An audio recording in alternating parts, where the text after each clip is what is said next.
Dostlar, осы видеоны Android модели бар таныс білістеріңізге барынша таратуларыңызды сұраймын.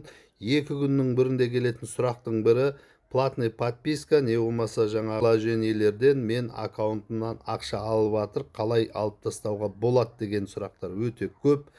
Достар, дәл осы жерде көріп тұрғандарыңызда кинопоиск тұр, тағы басқа нәрселер болады. Бірінші ай тегін, екінші айдан бастап ақша алынады. Дәл солай өз карточкаларын енгізеді, басқа қылады, ай сайын алып отыратын болады ақшаны.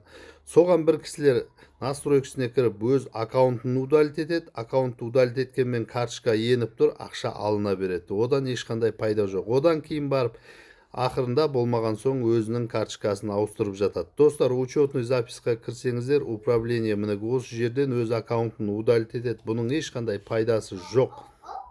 Сіздер бір ғана нәрсе бар, өте оңай, өз қолдарыңызда тұр. Міне Google дегенге кіресіздер. Кез келген Android'та настройкасына кірсеңіздер, Google деген бар. Google'ге кіреміз, және осының үстінен бассақ, аккаунт Google деген тұр міне.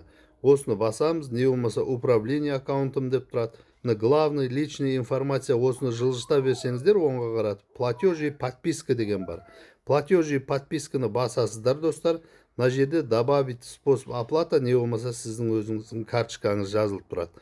Енді бірінші бұны удалить етіп тастамас бұрын мына жерде платный приложение, подписка жасаған приложениелеріңіздің барлығы тұрады. Ойын болсын, басқа болсын, ай сайын ақша алып отырады. Осының үстінен басасыздар, міне подписки деп тұр. Менде кинопоиск қана тұр. Міне үстінен бастыңыздар, ашылады кинопоиск. Және тағы да үстінен бір бассаңыздар, осылай шығып тұрады. Міне отменить подписку ең астында тұр, көрдіңіздер ғой. Отменить подписку, другое, сөйтесіздерді бірдеме жаза саласыздар. Мысалға продолжить дейміз, отменить подписку. Қазір бір бассаңыздар, уже отмена болып кетеді. Түбегейлі енді сіз өз карточкаңызды өшіретін болсаңыздар, артқа қайтып, дәл осы жерден жоғарыға барсаңыздар, міне бірінші тұрған мысалға карточкаңызды. Способ оплаты екеу, үшеу болуы мүмкін, кез келген. Осылай үстінен басасыздар, оң жақта 3 точканы көріп тұрсыздар. Осы 3 точканы бассаңыздар, удалить способ оплаты дейді. Удалить дегенді басқан кезде бұл карточка түгелімен сіздің аккаунтыңыздан өшеді, және ешқандай ақша алынбайтын болады. Достар, осы видеоны барынша таратамыз.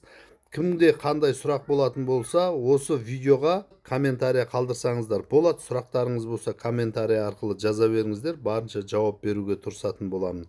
Видео ұнаған болса, лайк басып, комментария жазып, тіркеліп кетуді ұмытпаймыз. Баршаңызға ассалаумағалейкум.